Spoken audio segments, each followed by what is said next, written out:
হযরত সাদ ইবনু Hisham রহমাতুল্লাহি আলাইহি থেকে বর্ণিত। তিনি বলেন, আমি উম্মুল মুমিনিন আয়েশা রাদিয়াল্লাহু তাআলা আনহা এর কাছে গেলাম।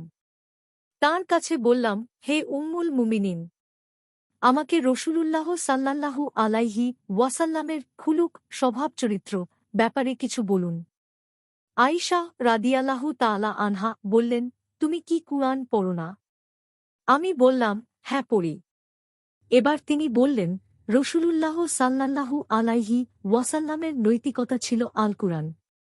আমি বললাম, হে উম্মুল মুমিনিন, আমাকে রাসূলুল্লাহ সাল্লাল্লাহু আলাইহি ওয়াসাল্লামের বিতর নামাজের ব্যাপারে বলুন।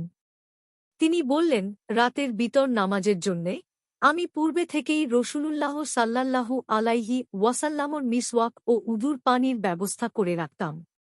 আল্লাহ তাআলা যখন তাকে ঘুম হতে সজাগ করতে চাইতেন, উঠাতেন।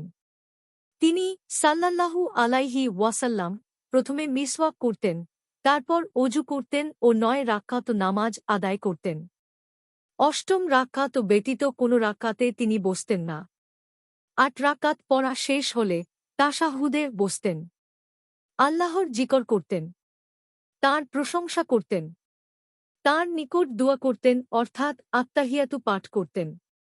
তারপর সালাম ফিরানো ব্যতীত নবম রাকাতের জন্যে দাঁড়িয়ে যেতেন। নবম রাকাত শেষ করে তাশাহুদ পাঠ করার জন্যে বসতেন। আল্লাহর জিকর করতেন, তাঁর প্রশংসা করতেন, তাঁর নিকট দোয়া করতেন অর্থাৎ তাশাহুদ পড়তেন। এরপর আমাদেরকে শুনিয়ে সশব্দে সালাম ফিরাতেন। তারপর বসে বসে ২ রাকাত আদায় করতেন। হে বৎস, এ মোট ১১ রাকাত হল। এরপর যখন তিনি বার্ধক্যে পৌঁছে গেলেন এবং তাঁর শরীর ভারী হয়ে গেল, তখন বিতরসহ ৭ রাকাত নামাজ আদায় করতেন। আর পূর্বের মতোই ২ রাকাত বসে বসে আদায় করতেন। প্রিয় বৎস, এ মোট ৯ রাকাত হল।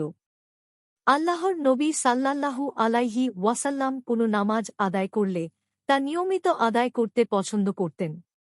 কোনো দিন যদি ঘুম বেশি হয়ে যেত অথবা অন্য কোনো সমস্যা দেখা দিত, যাতে তাঁর জন্যে রাত্রে দাঁড়ানো সম্ভব হতো না, তখন তিনি দুপুরে ১২ রাকাত নামাজ আদায় করে নিতেন। আমার জানা মতে আল্লাহর নবী সাল্লাল্লাহু আলাইহি ওয়াসাল্লাম কখনো এক রাতে সম্পূর্ণ কুরআন পড়েননি, অথবা ভোর পর্যন্ত সারা রাত্র ধরে নামাজ আদায় করেননি এবং রমাজান মাস ব্যতীত অন্য কোনো মাসে গোটা মাস রোজা পালন করেননি। মুসলিম ৭৪৬, মিশকাতুল মাসাবিহ ১২৫৭। হাদিসের মান সহিহ।